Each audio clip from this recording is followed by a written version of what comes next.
Hello people, very good morning. Hello people. Hello people.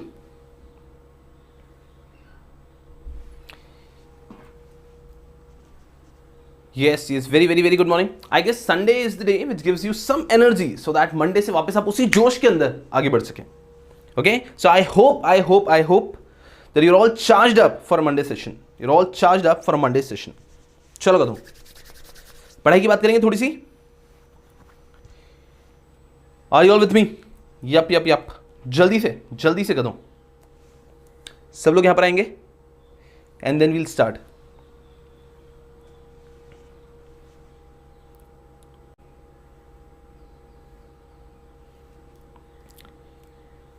Hello people. Yes. Shall we start? चलो कदम कल का homework discuss करने के पहले थोड़ा सा हम लोग जो हमने अभी तक पढ़ा वो देख लेते हैं. Where are we right now? We are still on the basics of company law. बहुत जल्दी हम बेसिक्स कंप्लीट करने वाले हैं. उसके बाद मैं आपसे अच्छे से सवाल जवाब करूंगा कि क्या बेसिक्स हर एक के दिलो दिमाग में बैठ चुके हैं. अगर बेसिक्स बैठ चुके हैं then will be all set and ready to start chapter number 1.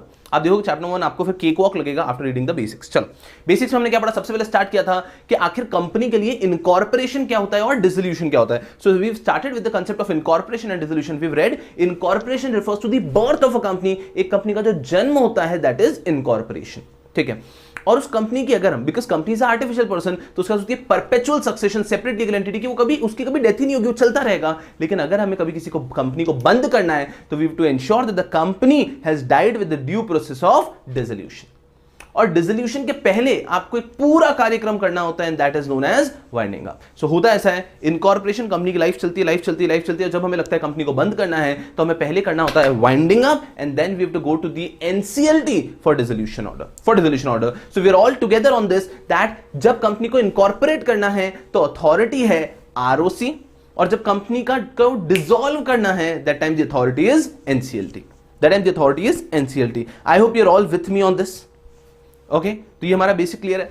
फिर हम लोग आए on the concept of share holder. Shares एक कंपनी की जो काइंड ऑफ ओनरशिप होती है. कंपनी के अंदर जो एक व्यक्ति को अपन को अगर कंपनी के अंदर इन्वेस्ट करना है so what you get in return are shares. So company के अंदर share holder refers to person who are holding shares of the company. तो कंपनी के शेयर्स मतलब काइंड ऑफ ओनरशिप जो आपको मिलती है that is shares.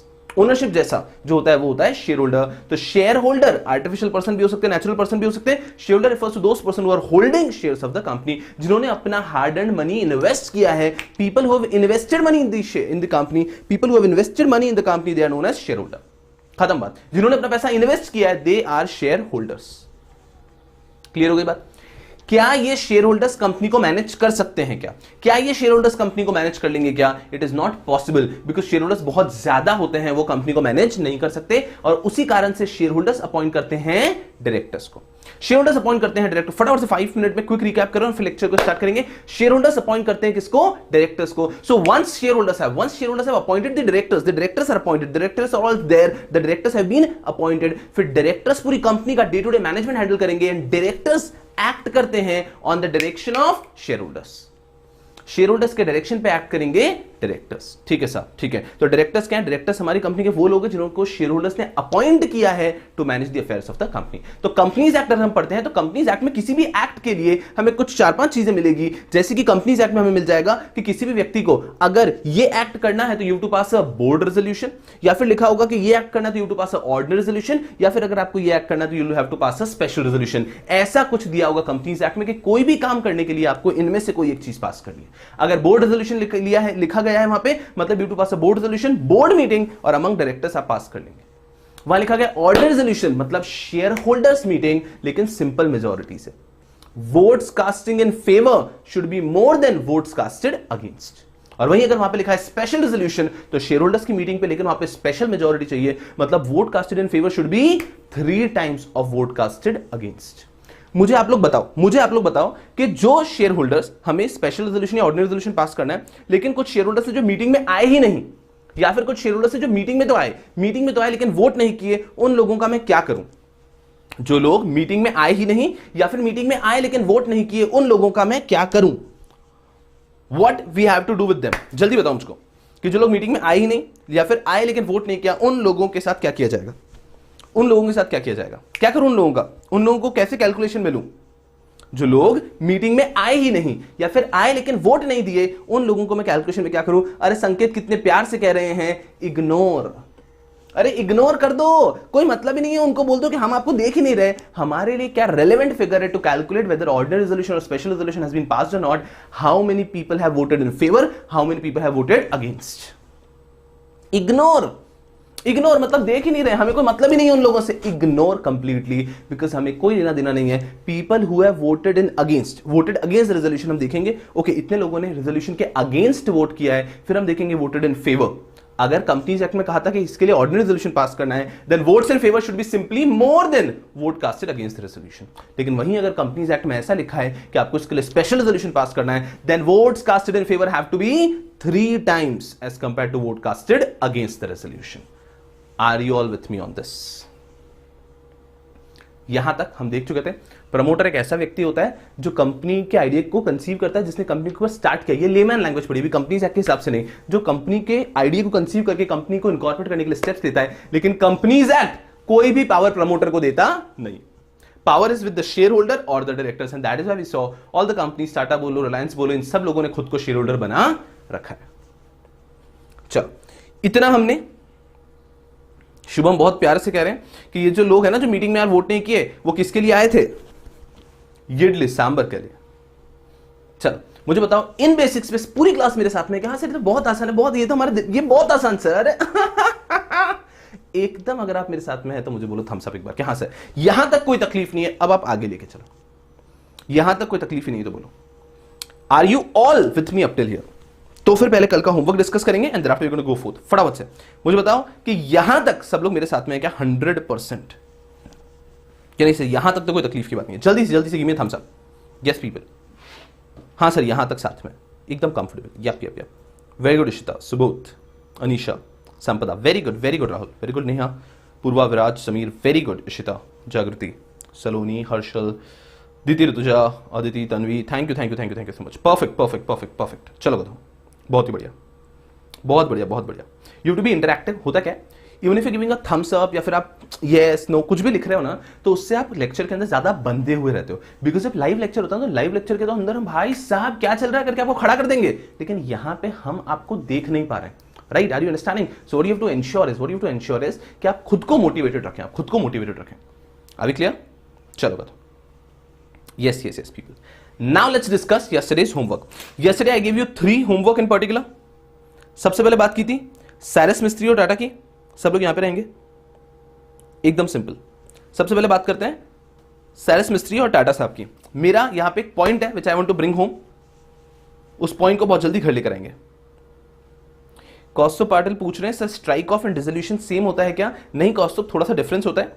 Strike off उन कंपनीज का होता है जिसके अंदर प्रैक्टिकली कोई एसेट लायबिलिटी है ही नहीं। मान लीजिए आज Shubham Shuklecha, I have started a entity with the name of say Shubham Shuklecha private limited. मैंने कंपनी स्टार्ट करी। मेरा प्लान था कि इस कंपनी के अंदर मैं कुछ नया बिजनेस स्टार्ट करना चाहता हूं। मैंने कंपनी इनकॉर्पोरेट भी कर ली, बट वो बिजनेस मैंने प्रैक्टिकली कभी शुरू ही नहीं किया। अब क्या करना है? अब थोड़ा टाइम हो गया, मुझे लगता है ये कंपनी को इनकॉर्पोरेट किया, जबरदस्ती इसकी फाइलिंग वगैरह करनी पड़ेगी, इसको स्ट्राइक ऑफ करवा देता हूं। तो जो कंपनीज के अंदर प्रैक्टिकली आप ऐसे समझो कोई एसेट लायबिलिटी है ही नहीं है, जो कंपनीज कोई बिजनेस कर ही नहीं रही है, उन कंपनीज के लिए किया जाता है स्ट्राइकिंग ऑफ। ये आपके सिलेबस में आएगा, ये आएगा आपके सेटिंग अप के पार्ट सी में, वहां पर आएगा स्ट्राइकिंग ऑफ के बारे में। बहुत ईजी है। ऐसी कंपनी जिसको इतना पूरा एनसीएलटी के प्रोसीजर से, वाइंडिंग अप के प्रोसीजर से ले जाने की आवश्यकता ही नहीं है, उसका डायरेक्टली स्ट्राइकिंग ऑफ हो जाता है। तो ये आपके एंड में आएगा। अभी तक मैंने आपको जैसे कि बताया कंपनीज एक्ट तो मैंने स्टार्ट ही नहीं किया है। अभी तो मैं सिर्फ आपसे घुलना मिलना चाह रहा हूं that you should be able. मैं आपको क्या पहले भी एक बात बोली कि कोई व्यक्ति की इच्छा है कि सर मैं तो सेल्फ स्टडी करना चाहता हूं, तो वो ये शुरुआत के सेशंस देख ले और फिर सेल्फ स्टडी करने की भी कोशिश कर ले, ताकि दिमाग के अंदर मेंटली सारा प्लेसमेंट क्लियर है कि इस तरह से कंपनी फंक्शन करती है, ये कंपनी के इन्स एंड आउट्स है, so that you will be very comfortable. और जब हम भी पढ़ेंगे ना तो मुझे पढ़ाना बहुत आसान हो जाएगा आपको, जब आप सब लोग इन कंसेप्ट के साथ मेरे में हैं, तो बहुत कम समय लगेगा और हम लोग आगे बढ़ पाएंगे। फिर चलो बताओ। हर्षल कह रहे हैं सर साइरस मिस्त्री का होमवर्क किया है पर द स्टैट लिमिट इज 200, सो इतना आ नहीं रहा है। ओके ओके हर्षल, चलिए नो प्रॉब्लम। यहां पे हम लोग बात करते हैं एक बार अच्छे से। चलो बताओ। सबसे पहली बात होती है उसके लिए हमारे सामने टाटा ग्रुप है, हम सबको पता है। गदो यहां पर टाटा ग्रुप है। टाटा ग्रुप इंडिया का one of the biggest conglomerate है। कॉन्ग्लोमरेट क्या होता है? ऐसी एंटिटीज जो कि मल्टीपल बिजनेसेस के अंदर इन्वॉल्व है। जैसे कि अगर मैं टाटा की बात करता हूं, फोकस करना है यहाँ पे सब, आप सबको पता है कि टाटा के बड़े बड़े बिजनेस, उसमें से कुछ मेजर बिजनेसेस मैं आपके साथ में लाया हूं। चलो, टाटा के बारे में हम सबको पता है, ये कुछ मेजर बिजनेस हैं, फोकस करेंगे। संकेत कह रहे हैं BOD lost confidence in him, so majority they removed him, Cyrus removed because of conflict of interest. बिल्कुल सही कह रहे हैं आप सब, बट हमें इसके बैकएंड पे कंपनी लोग ऐसे फंक्शन करता है ये समझना है। देखो कैसा है, हम लोग घर की बहुएं तो है नहीं कि बैठ के बातें करेंगे, और उसने ऐसा कर लिया, अरे इसने ऐसा कर लिया, और ये तो ऐसे ही लोग हैं, ऐसे तो बातें करेंगे नहीं। हमारे लिए क्या हुआ, टाटास के अंदर रतन टाटा साहब और साइरस मिस्त्री के बीच में कोई कॉन्फ्लिक्ट हुए, ठीक है। ये आप सबको सिंपल समझ में आया होगा, किसी भी व्यक्ति ने पढ़ा तो उसको ये समझ में आया होगा कि टाटा साहब और मिस्त्री साहब के बीच में कॉन्फ्लिक्ट हुए, इस कारण से उसको निकाल दिया गया, इस कारण से उसको निकाल दिया गया। यहां पे हम ये पढ़ना चाहते हैं कि इसके पीछे कंपनीज क्या कहता है कि ऐसे कैसे निकाल दिया यार, ऐसे कैसे किसी आप व्यक्ति को निकाल सकते हो चेयरमैनशिप से, तो वो हम यहाँ पे बैकएंड पे देखने वाले हैं कि कैसे निकाल सकते हो। Are you understanding? तो इसके पीछे कंपनीज लॉ कैसे फंक्शन करता है वो यहाँ पे बात करने वाले हैं। बिल्कुल सही ऐश्वर्य। चलो यहां पे रहेंगे मेरे साथ में। सबसे पहले हम थोड़ा सा बेसिक्स पे जा रहे हैं, टाटास के बिजनेस की बात करते हैं, टाटास का क्या क्या बिजनेस है। अगर हम बात करते हैं सिंपल, देखो टीसीएस हर एक व्यक्ति को पता है, TCS Tata consultancy services, clear. उसके बाद में टाटा क्लिक, टाटा क्लिक कैसा है, जैसे कि अमेजन फ्लिपकार्ट है ना, वैसे टाटा क्लिक भी है, ऐसे एक ऑनलाइन प्लेटफॉर्म है जहां से आप कोई भी चीज को परचेज कर सकते हो। आप गूगल करोगे टाटा क्लिक तो आपको मिल जाएगी पूरी website, like Amazon Flipkart, and for that matter top 5 में आती है। अमेजन फ्लिपकार्ट के बाद कुछ टॉप में यही गिनी जाती है, टाटा क्लिक। फिर आता है तनिष्क, तनिष्क ज्वेलरी, जो आप सबको पता है तनिष्क ज्वेलरी भी टाटास का ही एक कंपनी है, तनिष्क ज्वेलरी भी टाटास का ही एक कंपनी है। फिर आता है स्टारबक्स। सो स्टारबक्स टाटा का है। स्टारबक्स एक यूरोपियन कंपनी रही, लेकिन स्टारबक्स ने जो भी इंडिया में आउटलेट्स हैं वो सब टाटास के साथ में कोलैबोरेट करके किए। तो स्टारबक्स भी इंडिया में जो है उसमें भी टाटास का स्टेक है, तो स्टारबक्स भी टाटा का हो गया।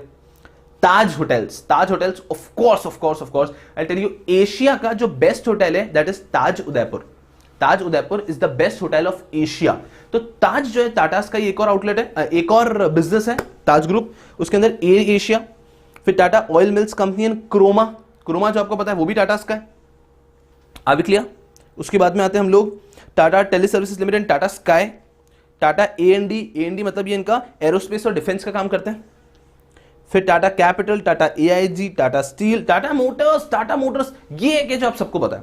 टाटा मोटर्स पिछले 2 साल से इतना एक्टिव है कि पहले टाटास जो है ना, उनका नाम कुछ ऐसी कार जैसे कि इंडिका, इंडिगो इनके साथ अटैच था, टैक्सीज की तरह यूज करते थे, बट पिछले 2 साल में टाटास ने पूरा इमेज रेपुटेशन का चेंज कर दिया है। Now they got cars like Nexon, Jaguar वगैरह तो उन्होंने ले रखा है, वो अलग बात हो गई, बाकी लोकल कार्स भी नेक्सन वगैरह इतनी सारी उन्होंने प्यारी प्यारी कार्स लॉन्च की कि टाटा मोटर्स अब ऑटोमोबाइल सेक्टर के अंदर भी एक मिडिल क्लास व्यक्ति, जो अपर मिडिल क्लास लोग हो गए, मिडिल क्लास हो गए, ये लोग जो कार्स खरीदते हैं उसमें भी कंसिडर किया जाता है। तो बहुत बेहतरीन बिजनेस इसका भी। टाटा हाउसिंग, टाटा पावर, ये कुछ मैंने उनके बड़े बड़े बिजनेसेस बताए हैं, फोकस करना चाहिए। तो ये सब कुछ करके ऐसे 110 बिलियन वगैरह जिस डेट का रिकॉर्ड होगा उसके हिसाब से इनकी टोटल वर्थ है। सर ये सब हमें क्यों बता रहे हो, सुनना मेरी बात को। तो ये जो पूरा बिजनेस है होता कैसा है, समझो कि ये सारी कंपनीज है, फोकस करना, मेरे साथ में रहोगे यहां पे।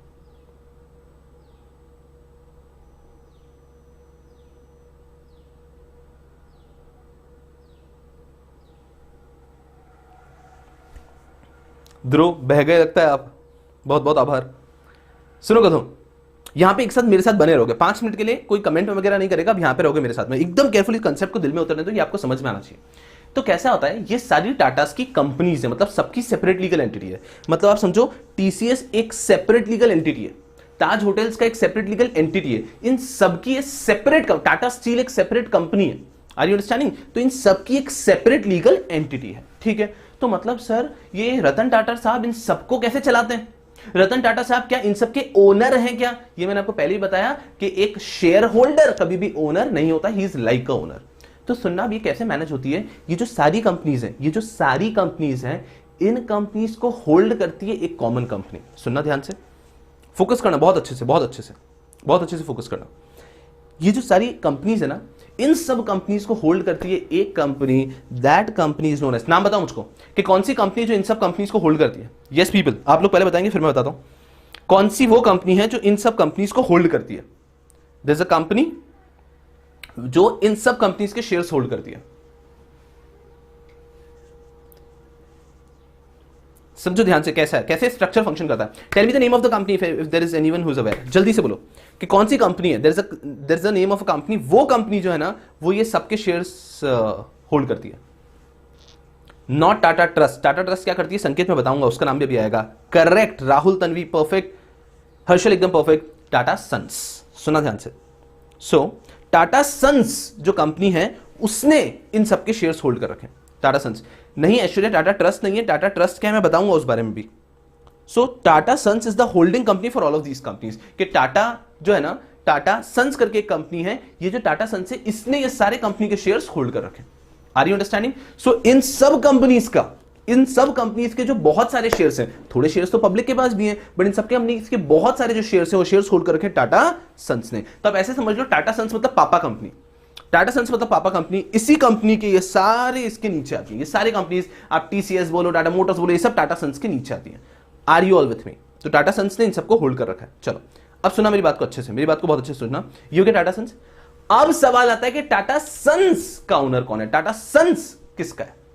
Are you understanding? तो जिस व्यक्ति का टाटा सन्स है उसी व्यक्ति के सारी कंपनीज हो गए ना सब्सटैंशियली। इन सब कंपनी में पब्लिक का share, for example Tata Motors, मैं भी टाटा मोटर्स के शेयर्स होल्ड कर रखा हूं, मेरे पास भी टाटा मोटर्स के शेयर्स हैं, मेरे पास कुछ शेयर्स हैं, लेकिन टाटा मोटर्स के भी सब्सटैंशियल शेयर्स है टाटा सन्स के पास। तो Tata sons is a company जिसने इन सब कंपनीज के शेयर्स होल्ड कर रखे हैं। Tata sons is a company जिसने इन सब कंपनीज के बहुत सारे शेयर्स, कह रहा हूं सब्सटैंशियल शेयर्स, बहुत सारे शेयर्स होल्ड कर रखे। चलो you get Tata sons.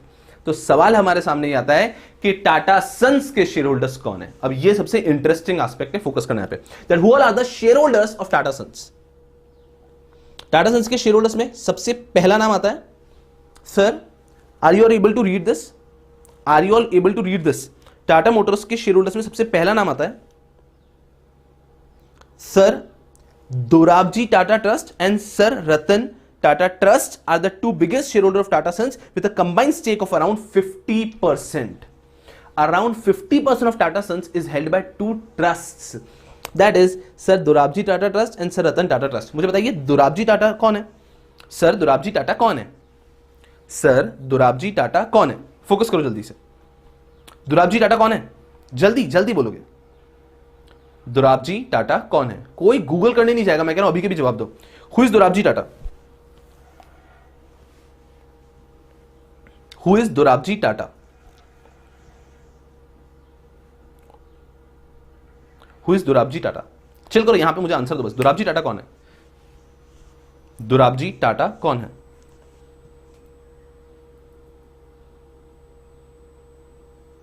Very good Avisha, आएंगे उसके ऊपर। लेट्स हैव सम पेशेंस, ताकि मैं सिर्फ पता होना का मतलब नहीं है, उससे हमें क्या सीख के निकलना है ये भी इंपॉर्टेंट है। तो पूरा समझाने के बाद मैं उसका टेक अवे बताऊंगा कि इससे हमने क्या सीखा। अरे गधों, मेरा सवाल है दोराबजी टाटा साहब रतन टाटा साहब के क्या लगते हैं ये बता दो। दोराबजी टाटा साहब और रतन टाटा साहब का क्या रिश्ता है? चंदन शाह साहब, मैं यहीं मर जाऊंगा। चंदन शाह साहब, अरे सौम्या सिंह, मैं कह रहा हूं मैं यहीं पे चला जाऊंगा, मैं यहीं चला जाऊंगा। इशिता, क्या बातें कर रहे हो यहां पे? रतन टाटा फादर। लॉजिक, हम शर्मिंदा हैं, तेरे कातिल अभी जिंदा हैं। कैसी बातें कर रहे हो, कैसी बातें मैं जा रहा है। अरे भाई साहब, अटैक ना आ जाए मेरे को। रतन टाटा के पिताजी का नाम है दोराबजी टाटा। हे भगवान मुझे उठा ले, हे भगवान। गधों कैसी बातें करते हो?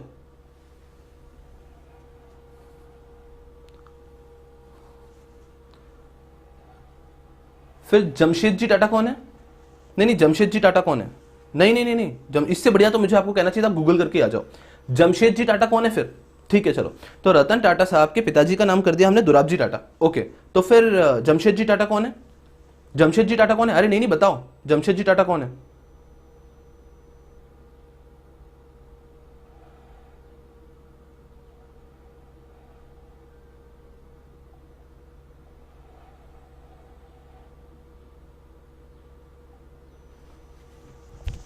नहीं, सवाल ही पता नहीं, मैं कहां पारिवारिक रिश्ते नातों पे चला गया। आ जाओ सब लोग यहां पे, छोड़ो, सुनो। सर दोराबजी टाटा ट्रस्ट करके एक ट्रस्ट है। ट्रस्ट का मतलब है कि इनका पैसा आपके पास नहीं आता, ये पूरा का पूरा पैसा डोनेट होता है। तो एक है सर दोराबजी ट्रस्ट, एक है सर रतन टाटा ट्रस्ट। तो ये दो ट्रस्ट हैं, ठीक है ना, समझना। ये इंडिविजुअल नहीं है, ये ट्रस्ट है। नहीं, मैं बातें नहीं कर रहा परिवार के बारे में। अरे मुझे बताना ही नहीं है, मैं बताना ही नहीं। कैसी कैसी बातें कर लेते हो आप यहाँ पे आके, कैसी बातें कर रहे हो गधों। चलो अब सीखो, आज के बाद कहीं पे ऐसी बातें मत करना कि दुराब जी पिताजी हैं रतन टाटा साहब के। रतन टाटा साहब के, अरे क्या लेजेंड आदमी है और आप ऐसी बातें करते हो। चलो चलो, बहुत बढ़िया बहुत बढ़िया। चलो चलो आ जाओ, यहां पे आ जाओ, यहां सब लोग यहां पे आ जाओ। छोड़ो, नहीं नहीं, अरे कैसी बातें कर रहे हैं, मैं बात ही नहीं कर रहा आप लोगों से, मैं बात ही नहीं कर रहा। चलो आ जाओ यहां पे। टाटा सन्स, टाटा सन्स के अंदर, टाटा सन्स के शेयर होल्डर में दो ट्रस्ट हैं, दो ट्रस्ट है। ट्रस्ट मतलब ये इंडिविजुअल नहीं है। अब ट्रस्ट क्या होता है ये भी शायद आप ये भी आप सेटिंग अप सब्जेक्ट के अंदर पढ़ेंगे। ट्रस्ट मतलब आपने किसी अच्छे आइडियोलॉजी, फिलेंथ्रोफी ट्रस्ट है। फिलेंथ्रोफी ट्रस्ट समझते हैं कि यहां से जो भी पैसा होता है सब डोनेट होता है, यहां पे जो भी पैसा आता है वो सब डोनेट होता है। तो टाटा सन्स, सुनो, इतनी सारी टाटास की कंपनीज है, ये सब जो प्रॉफिट कमाती है उसमें से डिविडेंड देती है, जो प्रॉफिट का शेयर देती है टाटा सन्स को। मान लो टाटा स्टील है, टाटा स्टील में मान लेते हैं 50% शेयर से टाटा सन्स के पास, तो टाटा स्टील का जो प्रॉफिट होता है उसका 50% का जो शेयर है वो जाता है टाटा सन्स के पास। जो डिविडेंड दे रहा है उसका 50% जाता है टाटा सन्स के पास। टाटा सन्स का 50% आ गया, उसके अंदर अब ये डिविजन होता है। तो टाटा सन्स के 50% शेयर्स हैं sir Dorabji Tata trust and sir Ratan Tata trust के पास। Are you understanding? तो फिलेंथ्रोफी का मतलब होता है चैरिटेबल पर्पस, तो ये पूरी चैरिटेबल ट्रस्ट है, इसीलिए तो उनको सलाम है, मतलब रतन टाटा भगवान आदमी। आप ये समझ के चलो, फोकस करना। टाटा सन्स के पूरे शेयर्स उन्होंने ट्रस्ट के नाम पे कर रखे हैं, पूरा प्रॉफिट डोनेट होता है, पूरा का पूरा प्रॉफिट डोनेट होता है। Are you understanding? So sir Dorabji Tata trust and sir Ratan Tata trust, ये फिलेंथ्रोफी ट्रस्ट है, चैरिटेबल ट्रस्ट है। इसका 50% शेयर्स इन दोनों ट्रस्ट के पास है, 50% शेयर्स इन दोनों ट्रस्ट के पास है। फोकस करोगे नेहा प्लीज, हम लोग अभी बेसिक्स के ऊपर है, मैंने कल कुछ होमवर्क दिया था वो डिस्कस कर रहा हूं यहाँ पे। तो 50% शेयर्स इन दोनों ट्रस्ट के पास है, टाटा सन्स के, ठीक है। इसके बाद में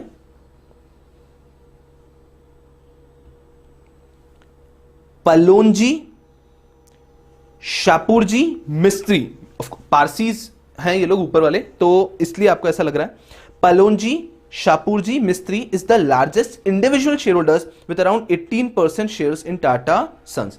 टाटा सन्स के अप्रॉक्स 18% शेयर्स हैं इनके पास हैं, पलोनजी, शापुरजी, मिस्त्री के पास।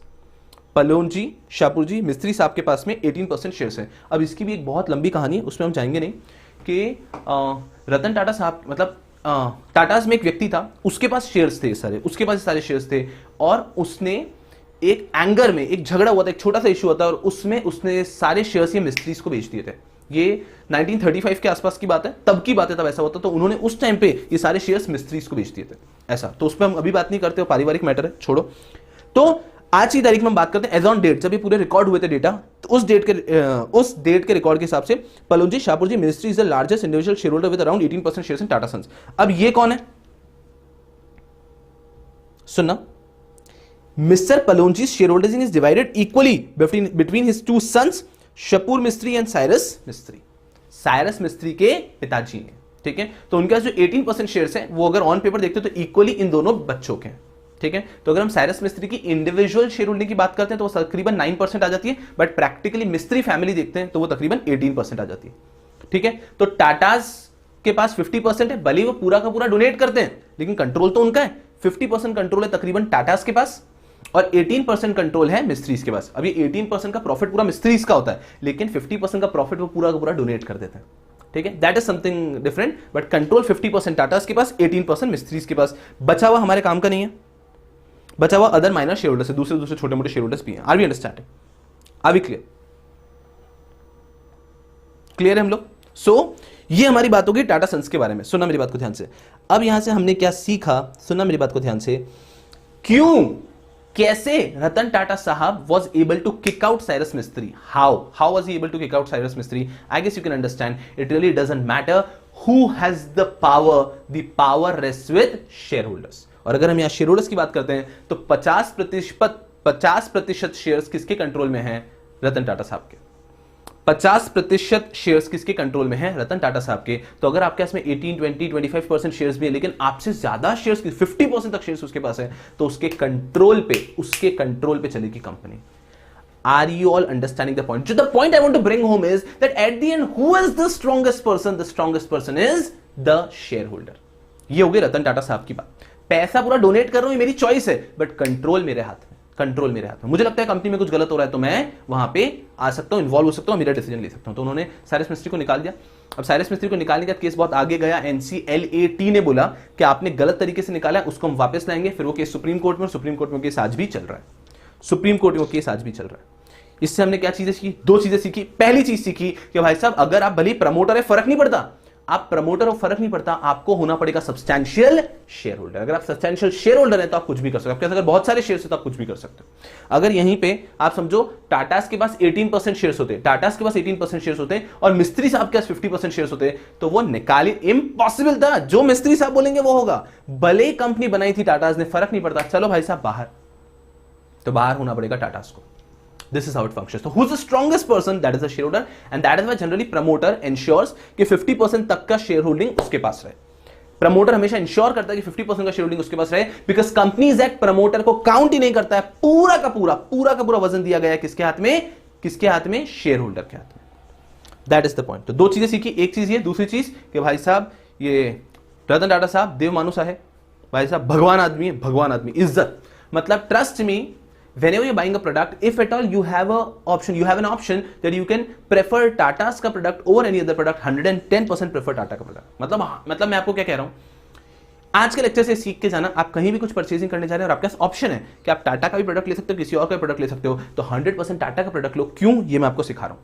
ये आपको समझ में आया कि आज आप एक कार लेते हो, आपने टाटा मोटर्स की कार ली, कार तो बहुत बड़ी बात हो गई। आप चाय खरीदने जाते हो, आपने टाटा टी ली, आप नमक लेने जाते हो, आपने टाटा सॉल्ट लिया। तो आप जहां पे भी टाटा का प्रोडक्ट खरीद रहे हो, सुनना मेरी बात को, उसमें जो प्रॉफिट है, सुनना, मान लीजिए आपने टाटा मोटर्स का कोई आइटम लिया, आपने कार ली, कार में मान लीजिए 1 लाख रुपीस का प्रॉफिट होता है फॉर एग्जांपल, तो वो टाटा स्टील का प्रॉफिट है, लेकिन टाटा स्टील में टाटा सन्स का शेयर है, टाटा सन्स में टाटा ट्रस्ट का शेयर है। इवेंचुअली आपने जो एक प्रोडक्ट खरीदा ना, उसका एक पार्ट डोनेट हो रहा है। Are you understanding? We want to donate. If at all you really want to donate, you buy Tata के प्रोडक्ट ना, बिकॉज टाटा क्या प्रोडक्ट खरीद रहे हैं आप समझ में आ रहा है। फॉर एग्जाम्पल भले ही छोटा सा हिस्सा जाता है, टाटा मोटर्स के 50% शेयर्स इमेजिन करते टाटा सन्स के पास है, टाटा सन्स के 50% शेयर्स ट्रस्ट के पास है, तो आप समझो आपने आज जो प्रोडक्ट खरीदा उसमें जो भी प्रॉफिट होगा, उसका आधा प्रॉफिट तो टाटा सन्स के पास गया और उसका आधा प्रॉफिट ट्रस्ट के पास गया और वो डोनेट हो गया। कहने का मतलब है क्या, जो भी हम टाटा का प्रोडक्ट खरीदते हैं उसका एक हिस्सा कहीं ना कहीं हम डोनेट करें। और अदरवाइज अगर अपन किसी और एंटिटी का प्रोडक्ट खरीदते हैं तो we are making rich richer. तो जो रिच व्यक्ति है उसको हम और रिचर कर रहे हैं अगर हम किसी और एंटिटी का प्रोडक्ट ले रहे हैं, वही Tata. So take away simple piece के साथ में भाई टाटा के प्रोडक्ट प्रेफर करो। ओके, जनहित में जारी। चलो, तो हमने आज क्या सीखा? सबसे पहली चीज कि बोलबाला किसका होता है कंपनी के अंदर? शेयर होल्डर का। और दूसरी चीज आज का टाटा के प्रोडक्ट खरीदेंगे। चलो, keeping everything else apart, company law के लुकआउट से मैंने कहा है कि आपको ध्यान रखना है कि कंपनी के अंदर बोलबाला होता है शेयर होल्डर का, and that is why promoter always ensures that he ensures भाई मेरे पास अच्छे खासे शेयर 50% के आसपास तो शेयर्स मेरे पास रखने। टाटा का एग्जांपल देखा। दूसरा होमवर्क, कल मैंने एक होमवर्क दिया था आपको, आप मुझे बताएंगे कि रिलायंस में, first homework is done, take away क्या सीखा यहां से? हमने सीखा भाई साहब प्रमोटर हमेशा ध्यान रखता है कि 50% शेयर्स, अच्छे खासे बहुत सारे शेयर्स अपने पास रखे, बिकॉज एज अ प्रमोटर उसको कोई गिनता नहीं है, लेकिन एज अ शेयर होल्डर उसका से होता है as a shareholder. I hope your all with me, that is the take away. देखो भाई साहब कि क्यों Ratan Tata sahab was able to move him out, because Ratan Tata sahab के पास में बहुत सारे शेयर्स थे और शेयर होल्डर का ही बोलबाला होता है। That is the take away. The second homework कि मुकेश अंबानी साहब के पास या फिर I can say Ambani family के पास कितने शेयर्स हैं रिलायंस के? यस पीपल, कृष्णा कह रहे हैं 46.3%, पूर्वा कह रहे हैं 47 पॉइंट समथिंग, अविशा कह रहे हैं 46%, निखिल कह रहे हैं 47.45। आपको कितनी बार कहा है कि आप लोगों को एक चीज करनी है, सुना मेरी बात को अच्छे से, आप लोगों को एक चीज करनी है कि आप लोगों को गूगल के ऊपर डायरेक्टली भरोसा करना छोड़ना होगा। आप लोगों को गूगल के ऊपर डायरेक्टली भरोसा करना छोड़ना होगा। अभी मैं जब तीसरा होमवर्क डिस्कस करूंगा आरओसी का, तब भी ये सिखाऊंगा मैं आपको कि आप लोगों की एक गलती चीज कि आपने गूगल किया, जो चीज मिली उस पर अग्री करते हैं। वेरी गुड ऐश्वर्या परफेक्ट, बहुत क्लोज है, बहुत परफेक्ट आंसर। देखो सुनो, थोड़ा पॉइंट में डिफरेंस रहेगा because share holding daily basis पे भी चेंज हो जाती है कभी कभी, तो थोड़ा पॉइंट में डिफरेंस चलेगा, बट अप्रॉक्स आंसर सेम होना चाहिए। अभी तक ऐश्वर्या का आंसर एकदम सही आया है, अपन राज का भी आंसर को सही में कंसिडर कर सकते हैं। फोकस करना, जो भी लोग 45-46 कह रहे हैं, ये वो आंसर है जो गूगल देता है। जैसे आप गूगल करेंगे, गूगल पे आंसर आएगा 46 के आसपास। वो रिलायंस की पुरानी शेयर होल्डिंग थी, बट रिसेंटली का मतलब हो गया 6 महीने के आसपास, समझ लो कि रिलायंस की शेयर होल्डिंग बढ़ चुकी है और बढ़कर वो 49 पॉइंट समथिंग हो चुके हैं as on the last date I have checked. तो 50 के आसपास कंसिडर कर सकते हैं। तो सुनना ध्यान से, मुकेश अंबानी की इंडिविजुअली से मतलब नहीं है हमको मतलब है Ambani family holds approx 50% shares in Reliance Industries limited. 49.14 था जिस डेट पे मैंने चेक किया, इट वाज अर्लियर अप्रॉक्स 45। तो पहले वो 45-46 के आसपास था, पहले वो 45-46 के आसपास था, अभी रिसेंटली, अब आप 49 को 50% काउंट कर लो अप्रॉक्स, बिकॉज माइनर चीजें तो चेंज होती रहेगी ना, तो अप्रॉक्स 50% की शेयर होल्डिंग है अंबानी के पास आज। सुना मेरी बात को ध्यान से, पहले 46% था, अभी उन्होंने एक इशू किया था, राइट इशू वगैरह सब चीजें, तो उसमें उनका शेयर होल्डिंग उन्होंने बढ़ा के 50 के आसपास दे दिया। छोड़ो ये सब, मेरे को इस बात पे लड़ना नहीं कि 49.14 है या 47 पॉइंट समथिंग है। मेरा पॉइंट ये है, क्यों अंबानीज ने इतने सारे शेयर्स अपने हाथ में ले रखे हैं? जब तक अंबानीज के पास इतने शेयर्स हैं, तब तक मुकेश अंबानी को वहां से कोई निकाल नहीं पाएगा। Are you people understanding? Are you people understanding? Mukesh Ambani का जब तक इतने शेयर्स हैं, Mukesh Ambani is the chairman, Mukesh Ambani is the chairman of Reliance Industries Limited. Mukesh Ambani को कोई हिला नहीं पाएगा जब तक मुकेश अंबानी के पास में, मतलब अंबानी के पास में इतने शेयर्स हैं। जब तक अंबानी के पास में इतने शेयर्स हैं, तब तक मुकेश अंबानी को कोई हिला नहीं पाएगा। Are we understanding? Are we understanding? Clear है लोग? बिकॉज उनका कंट्रोल ना, तो हमने टाटास का एग्जांपल देखा, उन्होंने 50% के आसपास अपने पास रखे हैं। हमने अंबानी का एग्जांपल देखा, उन्होंने 50% के आसपास शेयर्स अपने पास रखे हैं। तो हमने क्या सीखा आज कि भाई साहब, who is the promoter irrelevant है, उनको खुद को क्या बना के रखना पड़ता है? Share holders. If they are the share holders, उनका बोलबाला है, बिकॉज एक कंपनी के अंदर चलती ultimate decision making authority is the share holders. आगे क्लियर? कुछ स्टूडेंट्स पूछना चाह रहे हैं कि सर हम कहां से अपडेटेड इन्फॉर्मेशन ले सकते हैं? आप क्या कर सकते हैं सिंपल तरीके से, जो न्यूज में, फॉर एग्जांपल अगर आप कोई चीज को गूगल भी करते हैं, तो गूगल करने के बाद में आपको मनी कंट्रोल या फिर न्यूज के लेटेस्ट अपडेट्स मिलेंगे, वहां पे आप चेक करोगे तो आप बेटर तरीके से रीड कर पाओगे। ओके, उसके अलावा मनी कंट्रोल पे भी चेक किया जा सकता है। ऐसे बहुत सारे वेज एंड मीन्स है, तो धीरे धीरे आगे बढ़ेंगे तब उस बारे में बात करेंगे। अभी के लिए आप गूगल करेंगे अंबानी होल्डिंग इन रिलायंस, तो आपको जो गूगल का फर्स्ट आंसर आता है उस पर रिलाई नहीं करना है, आपको उसके नीचे जो न्यूज दी हुई है उस पर रीड करना है। तो जब न्यूज रीड करेंगे, नीचे के जो आर्टिकल्स दिए हैं, तो आपके लिए बहुत इजीली अंडरस्टैंडेबल हो जाएगा। तो गूगल का जो फर्स्ट आंसर होता है ऊपर, that is not always correct. Clear है हम लोग? चलो ठीक है, चलेगा। दो होमवर्क कल के क्लियर हुए, ठीक है ना? तो आप अगर ये पढ़ते रहेंगे ना, तो आपको कंपनी का इनसाइड बेटर समझेगा, तो आपके लिए कंपनीज एक्ट पढ़ना बहुत आसान हो जाएगा, बहुत आसान हो जाएगा। चलिए अब आते हैं कल के तीसरे होमवर्क के ऊपर, फोकस करेंगे यहां पे। So the third homework of yesterday was with respect to ROCs. इसमें एक खेल है, इसमें एक खेल है। कल बहुत सारे बच्चों ने बहुत सुंदर सुंदर सुंदर सुंदर अच्छे से बना के भेजा। उसका मेरा उद्देश्य क्या था वो मैं अब डिस्कस करूंगा। बहुत सारे स्टूडेंट्स ने भेजा, but I will consider the best one was by Saurabh Gadge. तो सौरभ गाडगे साहब ने बहुत ही बढ़िया बना के भेजा था, ठीक है। और बाकी सबने भी करेक्ट भेजा है, बाकी सबने भेजा वो भी बहुत अच्छा था, लेकिन इनका जो बनाया हुआ था इसमें जो अप्रोप्रिएटनेस थी वो बहुत सही थी। इनकी जो अप्रोप्रिएटनेस है, हो सकता है आपको अच्छे से विजिबल ना हो, बट इनकी जो अप्रोप्रिएटनेस थी वो बहुत ही बढ़िया थी। सो इसके अंदर इन्होंने मार्क किए सारे के सारे आरओसी। समझना मेरी बात साथ में अच्छे से।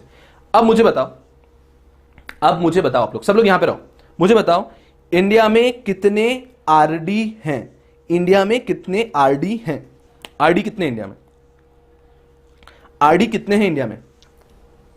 Yes people. उस चीज को छोड़ दो कि कंपनी की शेयर होल्डिंग पैटर्न कैसे पता करते हैं, वो मैं आपको बता दूंगा। अभी रुक जाओ, आप अगली चीज पे आओ कि कंपनी लॉ में क्या रेलेवेंट है। वो सारी चीजें मैं सिक्योरिटीज लॉ में डिस्कस करता हूं, तो रुको अभी मेरे साथ साथ चलो। आप लोग अटकेंगे ना तो फिर कैसा रहेगा कि फिर आप आगे नहीं बढ़ पाएंगे। तो आपके जो इश्यू है ना कि कैसे चेक करते हैं शेयर होल्डिंग, ये सब मैं आपको बता दूंगा, चिंता नहीं। सब लोग बोल रहे हैं कितने आरडीज इंडिया में? 777। एकदम करेक्ट, एकदम करेक्ट, आपको नजर ना लगे, ठीक है, एकदम correct. 7 RDs are there in India. Now my question is, how many ROCs are there in India? How many ROCs are there in India? How many ROCs are there in India? Yes, people. How many ROCs are there in India?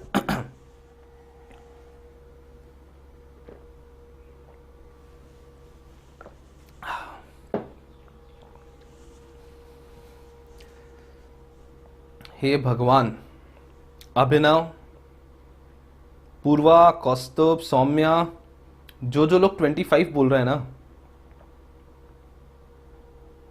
गधों, कल की activity का पूरा purpose defeat कर दिया अगर आप 25 बोल रहे हो तो। कल की एक्टिविटी का पूरा पर्पस डिफीट कर दिया अगर आप 25 बोल रहे हो तो। ये गधे या तो वो गधे हैं जिन्होंने कल की एक्टिविटी अच्छे से पार्टिसिपेट नहीं किया, जो लोग 25 बोल रहे हैं। सुना मेरी बात को। There are 24 ROCs and there are 7 RDs. 7 RDs के लिए तो कंफ्यूजन नहीं है, there are 24 ROCs। अब समझना अच्छे से, कल की एक्टिविटी का करेक्ट ऑब्जेक्टिव था कि आप अच्छे से प्लेसमेंट समझे। उसमें ऑफ कोर्स आप ज्योग्राफिक प्लेसमेंट भी समझते हो, लाइफ में वो काम आएगा कि आपको एक्जैक्टली ज्योग्राफिकली भी क्लियर होता है कौन सी चीज कहां है। लेकिन मेरा मेन ऑब्जेक्टिव ये था कि जब आप मार्किंग करेंगे तब आपको समझ में आएगा कि 2 ROCs के नाम दिए which are physically a single ROC। 2 ROCs के नाम दिए विच आर फिजिकली, अगर फिजिकली चेक करने चाहते हैं तो वो एक सिंगल आरओसी है, फोकस करना अच्छे से, फोकस करना अच्छे से। There are 24 ROCs, there are 24 ROCs, focus करेंगे बहुत अच्छे से। 24 आरओसीज हैं, जो 2 आरओसीज हैं, जो लोग 25 कह रहे हैं, समझो इसी कारण से तो आपको पूरा बनाने के लिए कहा था। 2 आरओसीज हैं जो कि एक्चुअली एक सिंगल आरओसी है। फोकस करो मेरे साथ में, इसी कारण से अभी तक आपको कुछ पेन डाउन नहीं करवाया। मिनिस्ट्री ऑफ कॉर्पोरेट अफेयर्स, ये सारे आरओसीज हैं, ये सारे आरओसीज हम लोग चेक कर रहे हैं। अग्रवाल मोदी साहब 22 पहले थे, अब 24 हो चुके हैं। हो सकता है फ्यूचर में भी चेंज हो जाएगा, हो सकता है फ्यूचर में भी चेंज हो जाएगा, बट आज की तारीख में बात करते हैं 24 आरओसीज हैं, और वो आपके एमसी की वेबसाइट पे। सर इनको हम काउंट करते हैं तो 25 दिखते हैं, बट रुको,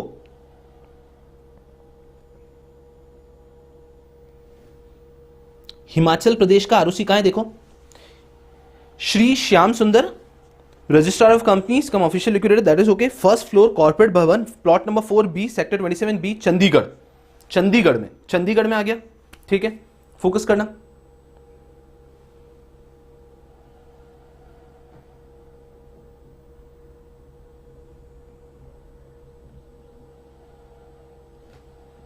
पंजाब और चंडीगढ़ की बात करता हूं तो श्री श्याम सुंदर ROC, register of companies, first floor corporate Bhavan, plot number 4AB। ये इन्होंने 2 बार अलग से दिया हुआ एमसीए की वेबसाइट पे, बट प्रैक्टिकली ये एक ही आरओसी है। Are you understanding, are you understanding? Clear है, क्लियर है। तो यहां पे अगर हम बात करते हैं तो हमारे पास इंडिया में as on today's date there are 24 ROCs, as on today's date there are 24 ROCs. Are we understanding? Clear है। तो आज की तारीख में 24 आरओसीज है, और मैंने आपको क्या बताया है कि कल को अगर आप मान लीजिए आप 2 साल बाद कहीं पे बात कर रहे हैं, इंटरव्यू वगैरह में कहीं कुछ डिस्कशन हो रहा है, तो आपको उस टाइम पे इमीडिएटली 24 भी नहीं बोलना है। ये मैंने आपको एज ऑन डेट बताया। आपको चेक कैसे करना है, आपको एमसीए की वेबसाइट पे जाना है, एमसीए की वेबसाइट पे आपको वहां पे मिल जाएगा that how many ROCs are there. तो आप वहां पे एग्जैक्टली देख सकते हो इतने आरओसीज है, बिकॉज ये एक एडमिनिस्ट्रेटिव चीज है, it keeps on changing, it keeps on changing. Are you all with me? Are you all with me? So there are 24 ROCs and 7 RDs. इसी के लिए लास्ट लेक्चर में जो मैंने पढ़ाया था 25, तब मैंने लिखवाया नहीं था।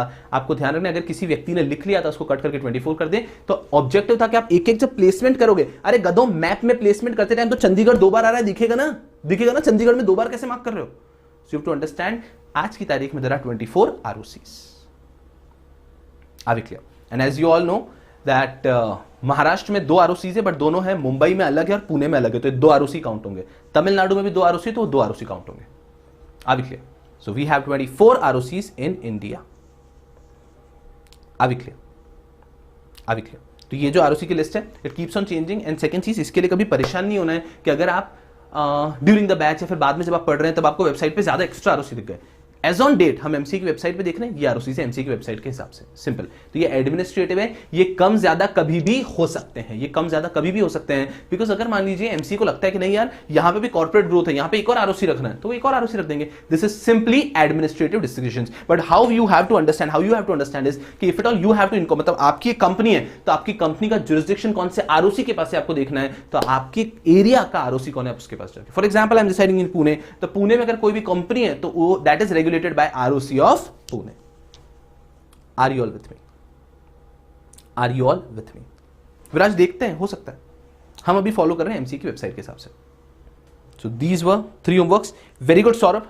You've done brilliantly, and I really appreciate every one of you who has taken the efforts to write it down. Okay? You'll realize how it makes the difference eventually. आपको आगे समझ में आएगा कि उससे क्या डिफरेंस होता है। चलो, yes people, are you all with me? Are you all with me? विराज कृष्णा, हो सकता है आप कहीं पे भी देखें, तो हमारे लिए जो सबसे लेटेस्ट, जो सबसे बेस्ट तरीका है, दैट इज टू एंश्योर कि एमसी की वेबसाइट पे देखें। तो हम एमसी की वेबसाइट को एक ऑथेंटिक मींस मान के आगे बढ़ते हैं। Are we clear? चलो, are you getting a fair idea? तो हम नेक्स्ट टॉपिक के ऊपर चलते हैं। अभी तक मैं आपके दिमाग में चीज फिट करा देना चाहता हूं कि कल को अगर आप कोई कंपनी इनकॉर्पोरेट करते हैं फॉर योर क्लाइंट और for yourself, for your client or for yourself, you always suggest him, or for yourself you take this precaution that भाई साहब ये नहीं कि सारे शेयर्स हमने बेचना चालू कर दिया, भाई साहब हमें अच्छे खासे, मतलब हम अगर रिलायंस से, अंबानी से और टाटा से सीखते हैं तो 50% शेयर का कंट्रोल तो मुझे मेरे हाथ में रखना है, 50% शेयर का कंट्रोल तो मुझे मेरे हाथ में रखना है। तो एक चीज हम सीख के आगे बढ़ रहे हैं, ठीक है, ताकि आप पूरे कंपनी से ध्यान रखोगे कि डायरेक्टर्स तो सिंपल कठपुतलियां हैं शेयर होल्डर्स की, जिसके पास शेयर है उसका बोलबाला है, जिसके पास शेयर है उसका बोलबाला है। चलो, प्यार मोहब्बत से लेक्चर में आगे बढ़ते हैं, अभी क्लियर? चलो, सो नाउ अगर मैं यहां से आगे बात करता हूं तो आज एक बहुत ही बेहतरीन सी बात करना चाहता हूं, ordinary business and special business. सुना मेरी बात को ध्यान से। मैंने पिछले लेक्चर में एक बात बताई थी आपको, ordinary resolution and special resolution. Ordinary resolution, special resolution, that is different and ordinary business, special business is different. सबसे पहली चीज फोकस करें अच्छे से, ordinary business and special business is different. Viraj, शायद मुझे ऐसा लग रहा है कि आपने थोड़ा सा लेट ज्वाइन किया। मैंने यही चीज समझाने की कोशिश की है कि एमसी की वेबसाइट पे आपको 25 दिख रहे हैं बट वो प्रैक्टिकली 24 है। तो अगर आपका मिस हुआ है तो आप लेक्चर शुरू से एक बार बाद में देख लीजिएगा। ओके, चलो, focus everyone here. Ordinary business, special business, सबसे पहली चीज समझ में आना, ऑर्डिनरी बिजनेस, स्पेशल बिजनेस अलग चीज होती है, ऑर्डिनरी रेजोल्यूशन, स्पेशल रेजोल्यूशन अलग चीज है। हर एक के दिमाग में ordinary resolution, special resolution clear है क्या? हर एक व्यक्ति के दिमाग में ordinary resolution, special resolution clear है क्या? मुझे बताओ, ऑर्डिनरी हो या स्पेशल, पास कहां पे होता है? ऑर्डिनरी हो या स्पेशल, पास कहां पे होता है? बताओ बताओ बताओ। ऑर्डिनरी रेजोल्यूशन हो या स्पेशल रेजोल्यूशन हो, मुझे बताओ, where is it actually passed? कहां पे पास होता है? ऑर्डिनरी हो या स्पेशल हो, where is it actually passed? ये पास कहां पे होता है? ऑर्डिनरी हो या स्पेशल हो, ये पास कहां पे होता है? बोलो बोलो बोलो बताओ। ऑर्डिनरी, स्पेशल रेजोल्यूशन या स्पेशल रेजोल्यूशन, इररिस्पेक्टिव, ये पास कहां पे होता है? Where is it passed? Where do you take ordinary resolution, special resolution? General meeting बोलेंगे यारों, अभी एजीएम नहीं बोलेंगे हम लोग। एजीएम और ईजीएम मुझे पढ़ाना बाकी है आपको, तो अभी जल्दबाजी नहीं करोगे। मैं आपको क्या बता रहा हूं, मेरे क्लास में इस तरह से बैठो कि आपने पहले कुछ भी नहीं पढ़ा है और हम जीरो से स्टार्ट कर रहे हैं। तो अभी तक तो मैंने आपको सिर्फ जनरल मीटिंग बताया, मैंने ये पढ़ाया ही नहीं है कि एजीएम ईजीएम अलग अलग होता है। क्लियर है? तो अभी तक सिर्फ जनरल मीटिंग पढ़ाया। General meeting means meeting of share holder. चलो बताओ, एकदम साल में कितनी है, सब कुछ नहीं, एकदम जीरो से हम धीरे धीरे धीरे ऊपर बढ़ रहे हैं। चलो बताओ, तो जनरल मीटिंग पे होता है स्पेशल रेजोल्यूशन, ऑर्डिनरी रेजोल्यूशन। इन दोनों में डिफरेंस ये है कि फॉर पासिंग ऑर्डिनरी रेजोल्यूशन, जहां पे कंपनीज एक्ट में ऑर्डिनरी रेजोल्यूशन की रिक्वायरमेंट लिखी है, उस एक्ट के लिए we just need votes in favour should be more than vote casted against. और जहां पे कंपनीज एक्ट में लिखा है स्पेशल रेजोल्यूशन, जैसे कि कंपनीज एक्ट कहता है अगर आपको कंपनी का नाम चेंज करना है तो you have to pass a special resolution. जहां पे स्पेशल रेजोल्यूशन लिखा है वहां पे votes in favour have to be 3 times of vote casted against them. चलो ठीक है, ये हो गया ordinary resolution and special resolution, सबका क्लियर है। अब मैं नया कंसेप्ट सिखाने की कोशिश कर रहा हूं, what do you mean by ordinary business and special business. सब लोग मेरे साथ में रहेंगे, चलो गलती कोई नहीं करेगा, सब लोग मेरे साथ में रहेंगे, एकदम स्लो एंड स्टडी, 5 मिनट में दिल में उतर जाएगा, बस 5 मिनट मुझे दो। ऑर्डिनरी बिजनेस, स्पेशल बिजनेस क्या होता है? फोकस करना अच्छे से।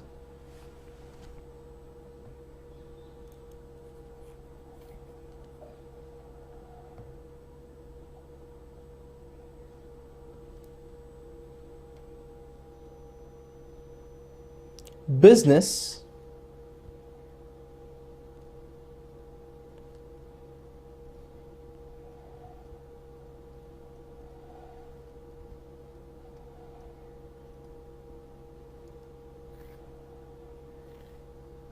Business transacted at general meeting. Business transacted at general meeting को 2 पार्ट्स में डिवाइड करते हैं। वन इज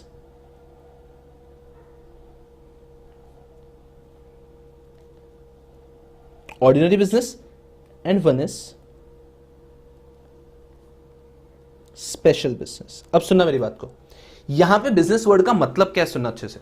यहां पे बिजनेस वर्ड का मतलब क्या समझो, यहां पे बिजनेस का मतलब धंधा नहीं है कि हमारा टाटा स्टील एक बिजनेस है, टाटा मोटर्स एक बिजनेस नहीं। यहां पे बिजनेस का मतलब है the decisions you have to take, the decisions you have to take. For example, एक जनरल मीटिंग हो रही है, वहां पे आपको 3 डिसीजन लेने हैं। 3 डिसीजन क्या हो सकते हैं? हम एक फॉर एग्जाम्पल कंपनी को अक्वायर करने का सोच रहे हैं, हमारे एक डायरेक्टर को निकालने का सोच रहे हैं, हमारे एक ऑडिटर को निकालने का सोच रहे हैं। फॉर एग्जाम्पल, ये 3 डिसीजन मेकिंग करनी है। 3 डिसीजंस के लिए आपकी जनरल मीटिंग हो रही है। ये 3 डिसीजंस के लिए आपकी जनरल मीटिंग हो रही है दैट आप एक कंपनी अक्वायर करने का सोच रहे हैं, डायरेक्टर को निकालने का सोच रहे हैं और एक ऑडिटर को निकालने का डिसीजन मेकिंग है। ठीक है, 3 डिसीजन मेकिंग है। तो इनके लिए हम कंपनीज एक्ट में चेक करेंगे कि कौन सा रिक्वायरमेंट है। तो मान लीजिए हमें मिलता है कि तीनों में स्पेशल रेजोल्यूशन पास करना है। एग्जाम्पल कि तीनों के लिए स्पेशल रेजोल्यूशन पास करना है कि अगर स्पेशल रेजोल्यूशन हो गया तो आप उस कंपनी को अक्वायर कर सकते हैं, अगर स्पेशल रेजोल्यूशन हो गया तो आप डायरेक्टर को निकाल सकते हैं, अगर स्पेशल रेजोल्यूशन हो गया तो आप उस ऑडिटर को निकाल सकते हैं। तो इसे कहा जाता है 3 businesses to be transacted at the meeting. इसे कहा जाता है 3 businesses to be transacted at the meeting. अभी क्लियर? तो ये 3 आइटम्स जो हम मीटिंग में ट्रांजैक्ट करना चाह रहे हैं, इन्हें कहा जाता है 3 बिजनेसेस टू बी ट्रांजैक्टेड। तो जितने आइटम्स हम मीटिंग में डिस्कस करने वाले हैं उन्हें डिवाइड किया जाता है दो पार्ट्स में, ordinary items and special items. तो बिजनेस ट्रांजैक्टेड जनरल मीटिंग मतलब आइटम्स टू बी ट्रांजैक्टेड, जो हमें डिस्कशंस करने हैं उन्हें कहते हैं। तो उसे दो में डिवाइड किया गया है, ordinary business and special business. Ordinary business and special business, focus करना अच्छे से।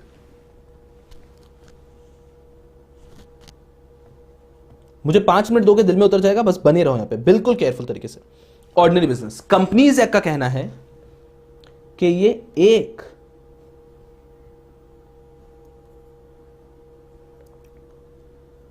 2, 3, 4, 1, 2, 3 and 4, these 4 items are ordinary business। Companies act का कहना है these 4 items are ordinary business। Sir ये 4 चीजें क्या है बता दो जल्दी से। बताऊंगा, यहां पे 4 में चीजें लिख दूंगा कि ये 4 डिसीजन मेकिंग जो होती है उन्हें ऑर्डिनरी बिजनेस कहा जाता है।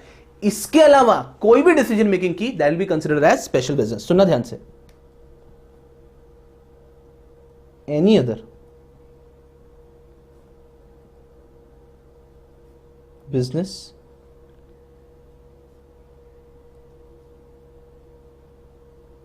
टू बी डिस्कस्ड एट, अभी सुनना, general meeting, any other business to be discussed at general meeting is termed as special business. मेरे साथ में बने रहेंगे भी, बहुत केयरफुली, बहुत कुछ पढ़ना बाकी है, हमें बहुत कुछ पढ़ना बाकी, फोकस करो अच्छे से। तो ये क्या कह रहे हैं कि जब भी आपकी जनरल मीटिंग होती है, अभी तक मैंने जनरल मीटिंग बोला, अभी तक मैंने एजीएम ईजीएम पढ़ाया नहीं है, तो मेरे साथ बने रहो बस।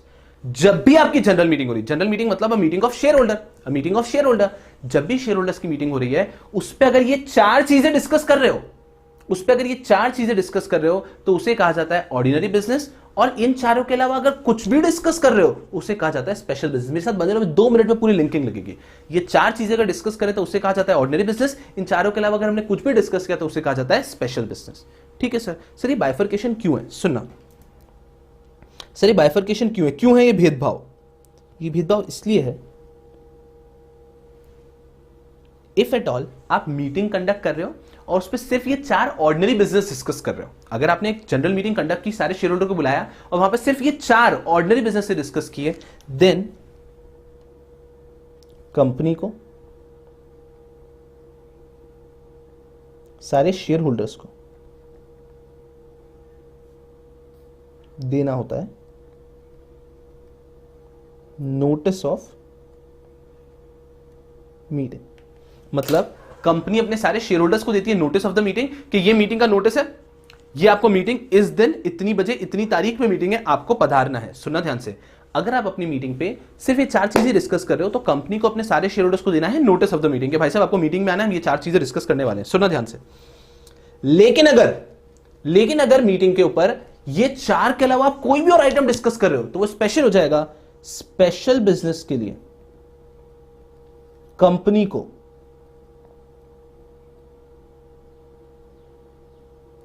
सारे शेयर होल्डर्स को देना होता है नोटिस ऑफ द मीटिंग, वो तो देना ही है, साथ में आपको देना है एक्सप्लेनेटरी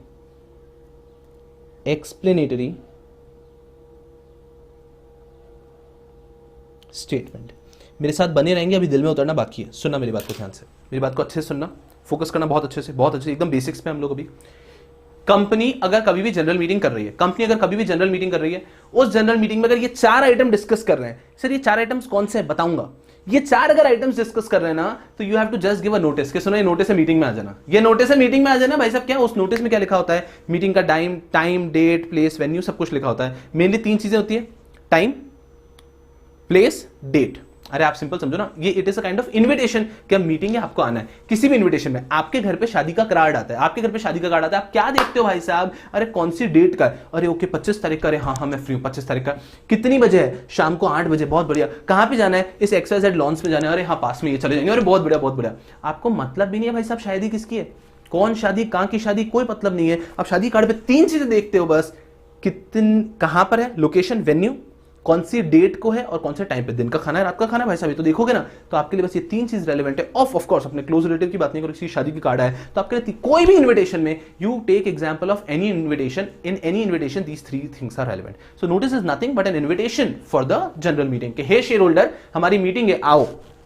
आपको बताई था ना कुछ शेयर होल्डर किसके लिए आते हैं, तो मीटिंग है आओ, तो नोटिस दिया जाता है। तो अगर ये 4 आइटम्स डिस्कस कर रहे हैं तो सिर्फ नोटिस दिया जाता है। लेकिन अगर इन चारों के अलावा आप कोई भी चीज डिस्कस कर रहे हो, इन चारों के अलावा कोई भी चीज डिस्कस कर रहे हो, तो उसके लिए आपको नोटिस के साथ में देना होगा एक्सप्लेनेटरी स्टेटमेंट। बने रहना मेरे साथ में, अभी आपको कंसेप्ट क्लियर होगा कि ऐसा क्यों है। रुको पहले ये चारों आइटम्स क्या लिख देता हूं,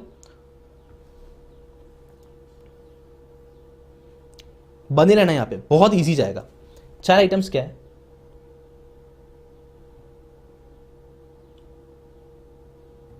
सबसे पहला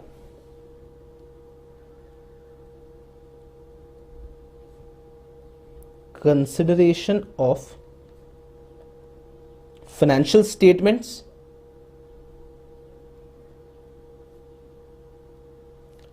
director's report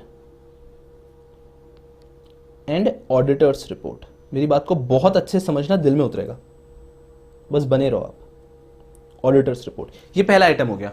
consideration of financial statements, directors report and auditors report. ये क्या होता है सुनो, फाइनेंशियल स्टेटमेंट का मतलब होता है साल भर आपकी कंपनी ने बिजनेस किया है। आपकी कंपनी मतलब आपने तो पैसा लगाया था, साल भर उन्होंने बिजनेस किया है। जैसे ही ईयर एंड होगा 31 मार्च पे, जैसे ही ईयर एंड होगा, ईयर एंड के बाद उनकी जिम्मेदारी बनती है कि जिन लोगों के पैसे से उन्होंने बिजनेस किया है उनको एक हिसाब किताब दें कि पूरा साल खत्म हो गया, ठीक है, 31 मार्च आ चुका है, तो 1 अप्रैल ऑफ द लास्ट ईयर से 31 मार्च ऑफ दिस ईयर तक हमने जो भी बिजनेस किया है उसका हिसाब किताब है। ये है हमारा पूरा प्रॉफिट एंड लॉस अकाउंट, ये है हमारी पूरी बैलेंस शीट, ये पूरा हिसाब है आपके सामने कि साल भर का प्रॉफिट कितना हुआ। तो आपको एक फाइनेंशियल स्टेटमेंट, डायरेक्टर्स को साल भर बिजनेस कैसे बनाया है, कैसे चला है, उसका प्रॉफिट एंड लॉस का पूरा फाइनेंशियल स्टेटमेंट ईयर एंड पे देना होता है। क्लियर है? तो वो जो है ये एक आइटम हो गया जो कि ऑर्डिनरी बिजनेस है। उस फाइनेंशियल स्टेटमेंट पे डायरेक्टर की रिपोर्ट भी बनती है कि ये कैसा है, हो गया। और उसी फाइनेंशियल स्टेटमेंट पे एक ऑडिटर की रिपोर्ट, एक चार्टर्ड अकाउंटेंट की रिपोर्ट भी बनती है। ऑडिट पे पूरा चैप्टर है, डिटेल में जाएंगे, कुरोत के पढ़ेंगे ऑडिट क्या होता है। सबसे बड़े चोर, अगर किसी फर्म के अंदर चोरी हुई, अगर सत्यम में घोटाला हुआ, तो ये चोर थे साथ में मिले हुए इसलिए हुआ। अगर ये चोर मिले हुए नहीं होते ना तो फ्रॉड नहीं होता। तो इतनी बड़ी ड्यूटी है चार्टर्ड अकाउंटेंट्स के ऊपर कि अगर वो लोग बहुत बेहतरीन तरीके से काम करते हैं तो फ्रॉड होना मुश्किल हो जाएगा। बट सत्यम के घोटाले में चोर थे, चोर, इस कारण से फ्रॉड हुआ। फोकस करो अच्छे से।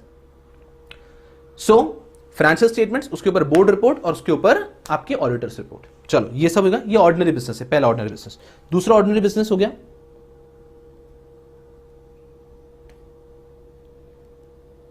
डिक्लेरेशन ऑफ डिविडेंड, कि भाई साहब इस साल हमारा इतना प्रॉफिट हुआ है, उसमें से इतना हम डिविडेंड डिक्लेयर करना चाहते हैं। डिविडेंड क्या होता है, डिविडेंड पे भी एक पूरा चैप्टर है, हम आगे पढ़ेंगे। अभी समझो इतना सा कि प्रॉफिट का एक हिस्सा शेयर होल्डर्स को दे दिया जाता है कि सुनो ना, आपने हमारे शेयर खरीद रखे थे, ये लो थोड़ा सा डिविडेंड। थर्ड है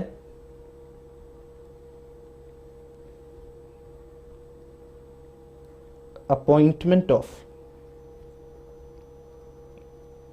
डायरेक्टर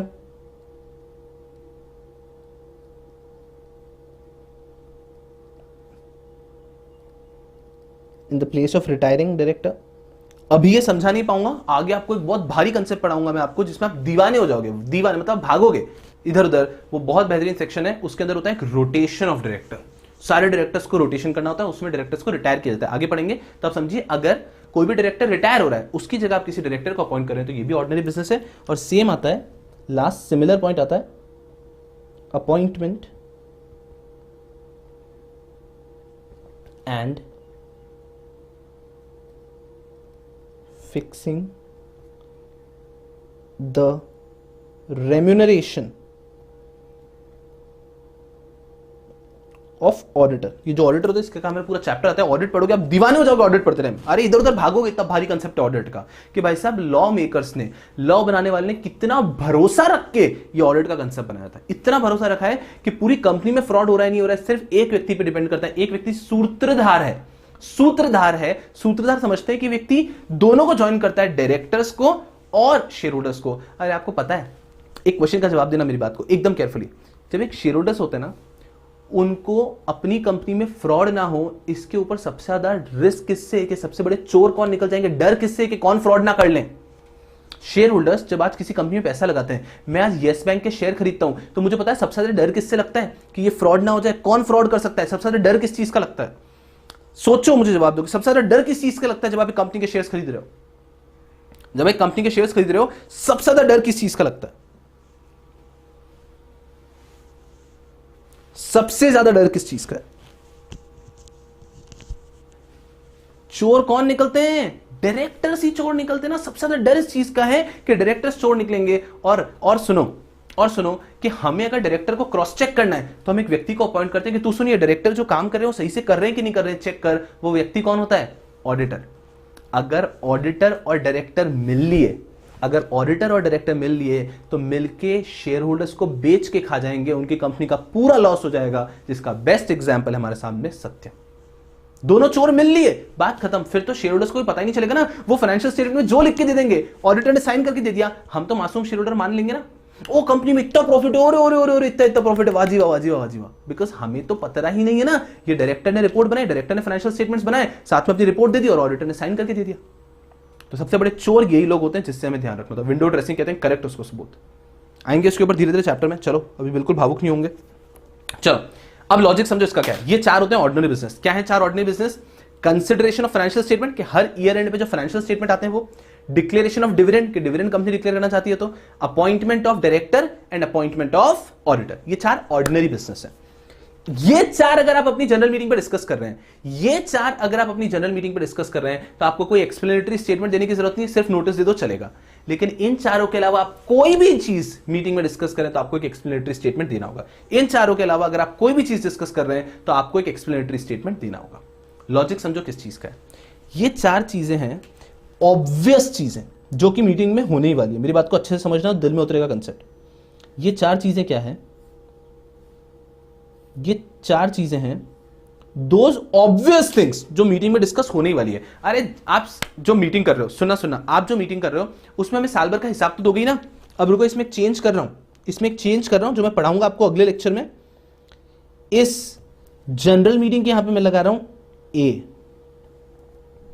इस जनरल मीटिंग के आगे लगा रहा हूं ए। अभी तक इसलिए आपको पेन डाउन तो मैंने कुछ करवाया नहीं है ना, मैं बताऊंगा कैसे पेन डाउन करना है।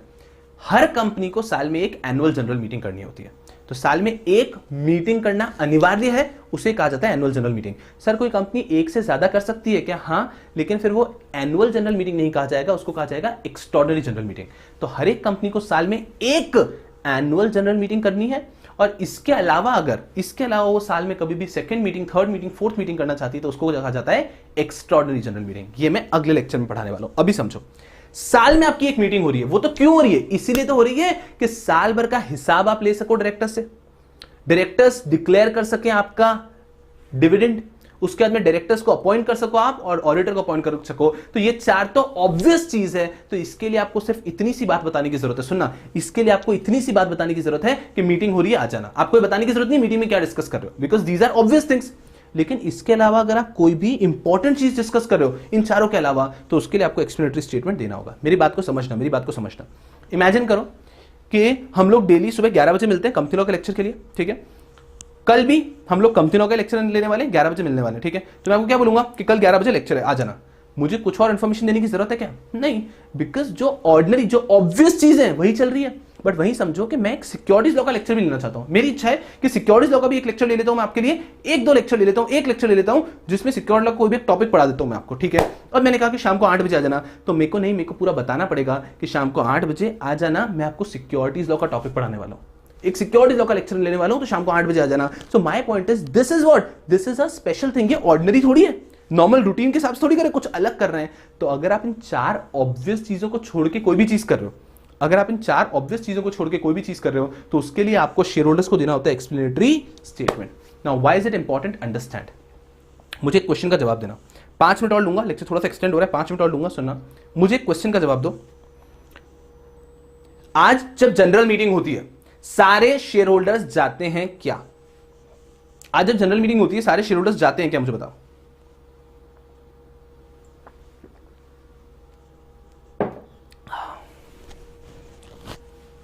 आज जब जनरल मीटिंग होती है सारे शेयर होल्डर्स जाते हैं क्या?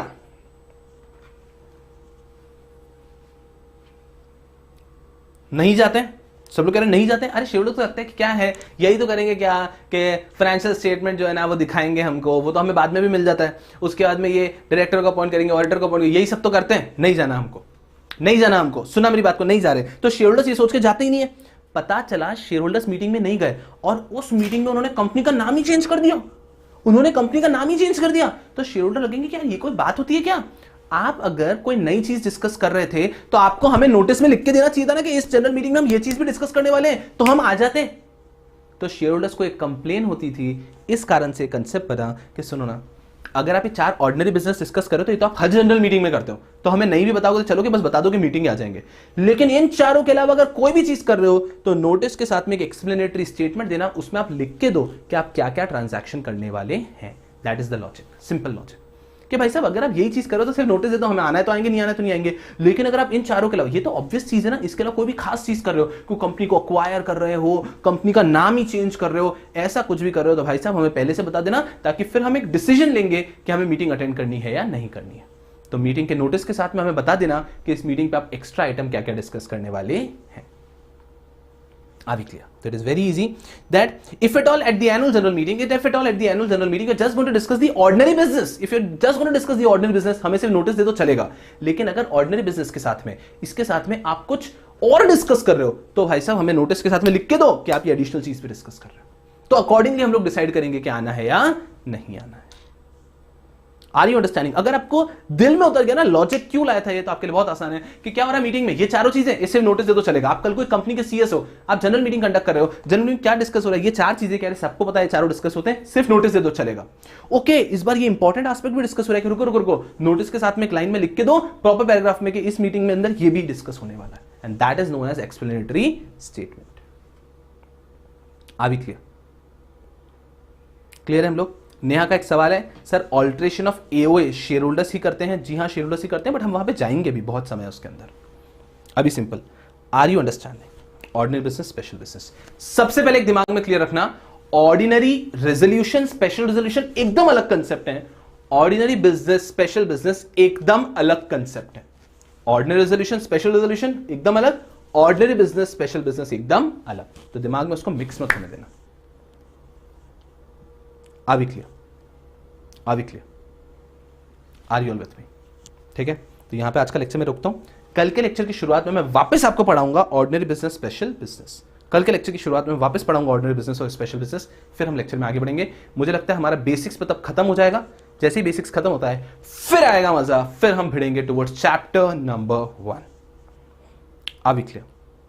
चलो बताओ, आई एम रियली सॉरी, आज मैं थोड़ा सा लेक्चर एक्सटेंड कर लिया। आपका 12:15 पे मयूर सर का लेक्चर स्टार्ट होगा, तो आप लोग प्लीज इस बार थोड़ा सा ब्रेक जल्दी से लेके वापस आ जाएंगे, so that you can continue with the lecture.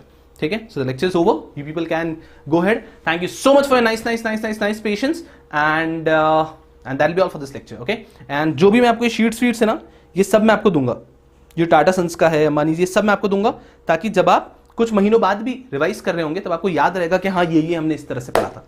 Okay, तो ये सारी शीट्स आपको मिलेगी, कैसे मिलेगी सब मैं आपको बताता हूँ। ओके, चलो बताओ, द लेक्चर इज ओवर।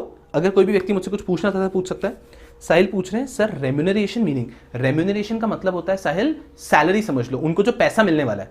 आज मैं कहीं पे काम कर रहा हूं, मुझे रेम्यूनरेशन मिलता है, से for example 5 lakh rupees a month, तो 5 लाख रुपीज अ मंथ मेरा क्या हो गया, रेम्यूनरेशन, जो मैं वहां से कमाता हूं।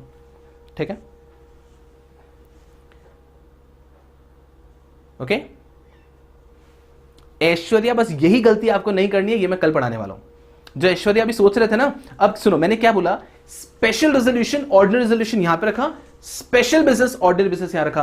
अब आपका एक मन है आपके अंदर, वो पीछे से आवाज देता है, सुनना ए ऐश्वर्या, सुनना क्या, ये सुनना, ये ऑर्डिनरी बिजनेस के लिए ऑर्डिनरी रेजोल्यूशन, स्पेशल बिजनेस के लिए स्पेशल रेजोल्यूशन ऐसा ही है क्या? ये मैं कल बताऊंगा। ऐसा नहीं है, ऐसा नहीं है, कल बताऊंगा इस चीज को।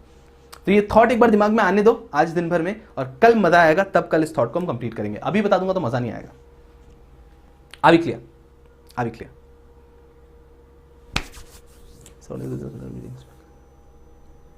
नहीं मोहित, इतना स्ट्रेट नहीं है, इतना आसान नहीं है, कल डिस्कस करूंगा तब आपको और क्लियर होगा। इतना आसान नहीं, इतना स्ट्रेट वे में आप नहीं कह सकते हो। ओके,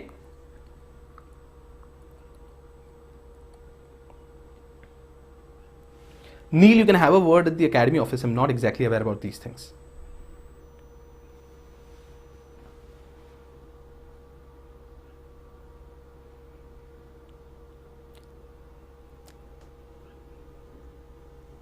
सही है, ये सारी चीजें मिलेगी, you will have to wait for a while, okay, you will get everything, you will get everything. चलो गधों, that'll be all for my lecture. Thank you so much for your nice patience, and I'll see you people tomorrow for the next lecture. आज के date में अभी आपका आज कोई homework नहीं है, आपको सिंपल रखना है, ये सारी चीजें पेन डाउन कब करवानी है ये मैं करवाऊंगा, तभी आपको सिंपल रखना है, बिकॉज मेरे नोट्स में ही मैं ऐसे देता हूं कि मैं जगह देता हूं हर एक चीज लिखने की, तो मैं आपको बताऊंगा किस तरह से लिखनी है, अभी तक आप चिल कर सकते हैं, ओके। चलो, that'll be all from my end. Thank you so much people for nice patience, and I'll see you people tomorrow. 3 लोगों के प्राइजेस ड्यू हैं, फर्स्ट 2 लोग हैं जिन्होंने आंसर दिया था, और एक हमारे आज के विनर है, that is Saurabh Gadge ji, okay. तो आप सबके प्राइजेस ड्यू हैं, तो ये सारी चीजें आप तक पहुंचेगी, ओके यार। Thank you so much, Tata, I will see you people tomorrow.